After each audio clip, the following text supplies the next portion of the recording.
এইখানে আমার যারা কর্মী রয়েছেন, নেতা রয়েছেন, আমরা আপনাদেরকে প্রতিশ্রুতি দিচ্ছি, কেউ যদি ভয় দেখায়, কেউ যদি হুমকি দেয়, আপনারা পিছু হটবেন না।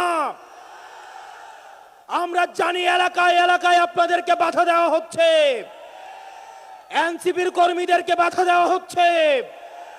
আমরা দ্ব্যর্থ কণ্ঠে বলতে চাই, টেকনাফ থেকে তেঁতুলিয়া, রূপসা থেকে পাথুরিয়া, এনসিপির একটা নেতা কর্মীর দিকে যদি কেউ চোখ তুলে তাকায়, আমরা তাকে রাজনৈতিকভাবে মোকাবেলা করব।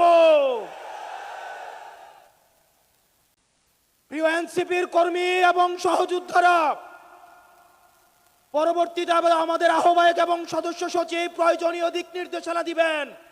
আমাদের যদি জীবনও চলে যায়, আমরা তাদের দিক নির্দেশনা বাস্তবায়ন করব। ইনকিলাব ইনকিলাব ইনকিলাব ইনকিলাব, কোথায় কোথায় বাংলা ছাড়। এই দেশ আমার দেশ, এই দেশ আমার দেশ।